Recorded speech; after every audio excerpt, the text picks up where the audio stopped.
চেনি পানীৰ মিশ্ৰণ হৈছে দ্ৰৱণৰ আটাইতকৈ সচৰাচৰ উদাহৰণ।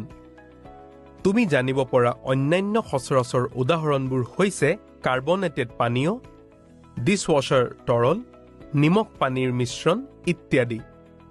ব'লা এই দ্ৰৱণবোৰ কি শিকো। এইটো বুজিবলৈ পানী থকা বিকাৰ এটা লোৱা আৰু ইয়াত সামান্য পৰিমাণৰ চেনি যোগ দিয়া। মিশ্ৰণটো লৰাই থাকা যেতিয়ালৈকে সকলো চেনিৰ কণা সম্পূৰ্ণৰূপে দ্ৰৱীভূত হৈ নাযায়। এনেদৰে গঠন হোৱা সমসত্ব মিশ্ৰণটোক দ্ৰৱণ বুলি কোৱা হয়। দ্ৰৱণ হৈছে দুই বা তাতোধিক উপাদানৰ এক সমসত্ব মিশ্ৰণ।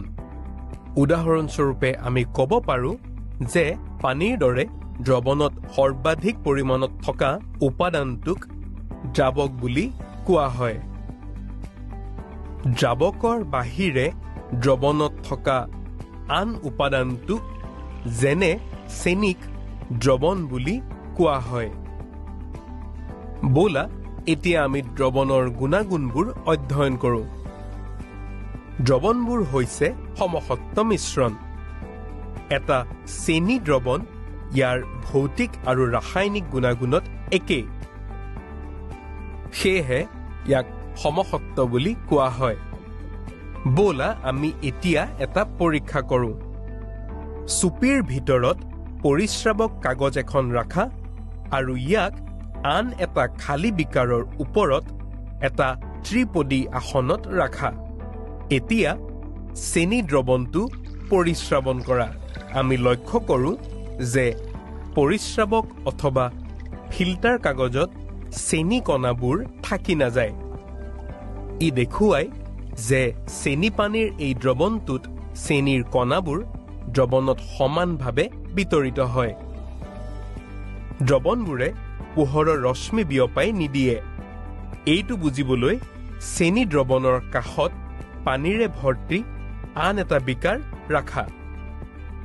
ইয়াত কিছুমান চকৰ কণা যোগ দিয়া। এতিয়া দুয়োটা বিকাৰৰ মাজেৰে পোহৰৰ ৰশ্মি এটা পাৰ কৰা। আমি লক্ষ্য কৰোঁ যে যিটো বিকাৰত চেনিৰ দ্ৰৱণ আছে সেই বিকাৰত পোহৰৰ ৰশ্মি দৃশ্যমান নহয়। আনহাতে আনটো বিকাৰ য'ত চকৰ কণা আৰু পানী আছে সেই বিকাৰত পোহৰ দৃশ্যমান হয়। ইয়াৰ কাৰণ হৈছে চেনি পানীৰ সমসত্ব মিশ্ৰণ অৰ্থাৎ চেনিৰ দ্ৰৱণত চেনিৰ কণা এটাৰ আকাৰ অতি সৰু অৰ্থাৎ 1 নেনোমিটাৰতকৈও কম। পোহৰ এনেধৰণৰ সৰু কণিকাবোৰৰ দ্বাৰা সিঁচৰিত কৰিব নোৱাৰি। সেয়েহে চেনি দ্ৰৱণৰ বিকাৰটোত পোহৰৰ ৰশ্মি দৃশ্যমান নহয়। আনহাতে চকৰ কণাবোৰৰ আকাৰ 100 নেনোমিটাৰতকৈ অধিক, যি পোহৰৰ ৰশ্মি বিয়পাবলৈ যথেষ্ট ডাঙৰ। সংক্ষিপ্ত ৰূপত দ্ৰৱণবোৰ হৈছে দুই বা তাতোধিক উপাদানৰ এক সমসত্ব মিশ্ৰণ। আমি দ্ৰৱণৰ বিভিন্ন গুণাগুণ অধ্যয়ন কৰিছো, যেনে দ্ৰৱণবোৰে পোহৰৰ ৰশ্মি বিয়পাই নিদিয়ে।